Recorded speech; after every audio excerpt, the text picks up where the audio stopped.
दो चीजें इस वक्त बहुत ज्यादा चर्चा में आ रही है। एक तो पाकिस्तान से ज्यादा हो गई है भारत के टाटा ग्रुप की वैल्यू, और आपको बता दें दूसरी बड़ी चीज ये हो रही है कि इंडोनेशिया में अब इस शख्स के राष्ट्रपति बनने के बाद सबसे ज्यादा टेंशन में आया है चाइना, क्योंकि इतिहास बड़ा ही गंभीर है। आपको बता दें इन्हें कहा जाता है कि ये इंडोनेशिया के पीएम मोदी हैं। अब ऐसा क्यों, जानेंगे क्या है मामला। भारत से राष्ट्रपति बनते ही कौन सी बड़ी डील हो सकती है। जियोपॉलिटिक्स में इस वक्त बहुत कुछ चल रहा है, जानने को आपको बहुत कुछ मिलेगा। आइए जानते हैं इन खबरों को विस्तार से। इस्लामाबाद में मौजूद थिंक टैंक तबाड़ लैब की एक रिपोर्ट ने पाकिस्तान की वित्तीय स्थिति की एक भयानक तस्वीर पेश की है। रिपोर्ट के मुताबिक पाकिस्तान का कर्ज अंतर्राष्ट्रीय मुद्रा कोष के आकलन से कहीं अधिक गंभीर है। रिपोर्ट में कर्ज की स्थिति को भड़कती आग के रूप में वर्णित किया गया है और कहा गया है कि डिफॉल्ट तो होगा ही और इसके साथ ही विनाशकारी परिणाम भी आएंगे। ये खबर एक ऐसे समय में आई है जब भारत के टाटा ग्रुप का मार्केट कैप पूरी पाकिस्तान की अर्थव्यवस्था से ज्यादा है। मार्केट कैपिटलाइजेशन के हिसाब से टाटा ग्रुप 365 बिलियन डॉलर का है। वहीं IMF के मुताबिक पाकिस्तान की कुल GDP 341 अरब डॉलर है। पाकिस्तान के कर्ज की स्थिरता पर यह चिंता ऐसे समय में सामने आई है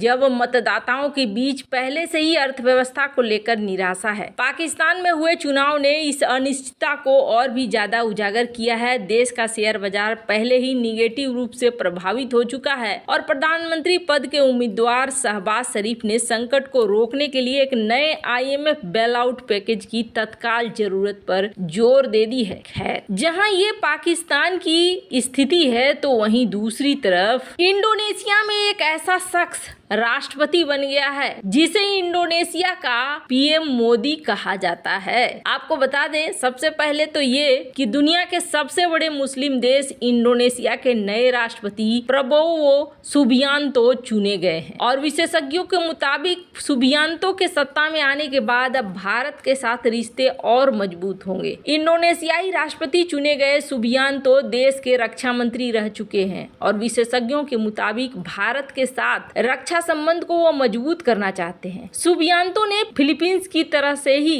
भारत की सुपरसोनिक क्रूज मिसाइल ब्रह्मोस को खरीदने की इच्छा जताई है। यही नहीं, सुबियांतो अब इंडोनेशिया के स्कूलों के अंदर भी मिड डे मील योजना को लागू कर सकते हैं। सुबियांतो की तुलना पीएम मोदी से भी हो रही है क्योंकि लंबे समय से अमेरिका ने इन्हें वीजा नहीं दिया है। हालांकि अब राष्ट्रपति बनने के बाद सुबियांतो आसानी से अमेरिका जा सकेंगे। सुबियांतो ने साल 2014 साल 2019 में राष्ट्रपति चुनाव लड़ा था, लेकिन उन्हें जीत नहीं मिल पाई थी। इस बार इंडोनेशियाई सेना के स्पेशल फोर्सेस के कमांडर रह चुके सुबियांतो को इस बार इतने वोट मिल गए हैं कि वो आसानी से राष्ट्रपति बन जाएंगे। सुबियांतो सेना से रिटायर्ड हैं और पड़ोसी भारत के साथ मजबूत रिश्तों की वकालत करते हैं। भारत और इंडोनेशिया की समुद्री सीमा मिलती है। साल 2020 में कोरोना संकट के बाद भी सुबियांतो भारत के दौरे पर आए थे और रक्षा मंत्री राजनाथ सिंह से मुलाकात की। वो भारत के साथ रक्षा संबंधों को मजबूत करना चाहते हैं। इसमें ब्रह्मोस मिसाइल समझौता शामिल है। राजनाथ और सुबियांतो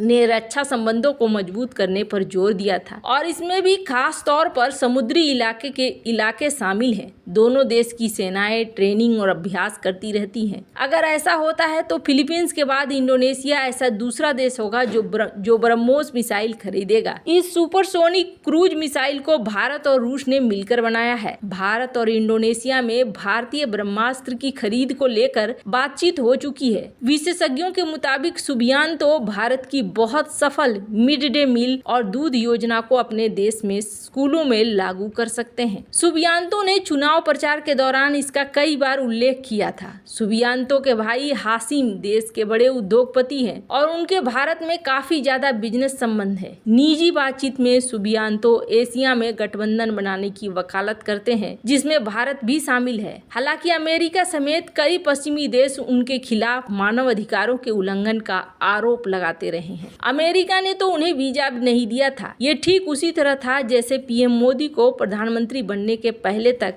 अमेरिका ने वीजा बैन रखा था। सुबियांतो के सत्ता में आने पर खलबली क्यों मची है और किस तरीके की मची है, ये इन अखबारों में देख सकते हैं आप। अल जजीरा क्या कहता है? अल जजीरा कहता है कौन है सुबियांतो जो इंडोनेशिया के नेक्स्ट प्रेसिडेंट बन रहे हैं, और पहली लाइन में ये कहते हैं कि जॉन मोहम्मद ये फ्यूचर इंडोनेशिया की डेमोक्रेसी के फ्यूचर को लेकर चिंता में है। क्यों? क्योंकि कहा जा रहा है 1998 को याद किया जा रहा है, आज से 30 साल से भी पहले, जब पूरी तरीके से इंडोनेशिया में हलचल मचा दी थी सुबियांतो ने। स्क्रीन पर एक और आर्टिकल देखिए। इंडोनेशिया का इलेक्शन हुआ, प्रबोवो जीत गए, इसका मतलब है कि डेमोक्रेसी अब यहाँ पर प्रभावित होगी। अब ऐसी चीजें क्यों लिखी जा रही है इनके बारे में, अभी और एक आर्टिकल देखिए साउथ चाइना मॉर्निंग पोस्ट की। चाइना को पुरानी चीजों को भुलाकर नए लीडर के साथ रिश्ते बनाने में बहुत मुश्किल होगी, लेकिन फिर भी ये कह रहे हैं कि हम उसे ओवरशैडो नहीं होने देंगे अपने रिश्तों के बीच में। साउथ चाइना मॉर्निंग पोस्ट में ये खबर आती है। आखिर ऐसा क्या कर दिया था इन्होंने जिसको लेकर आज तक ये सारी बातें हो रही है? तो दरअसल मामला ये है कि इंडोनेशिया के अंदर एक भयानक हिंसा हुई थी और इस हिंसा में इनके रोल को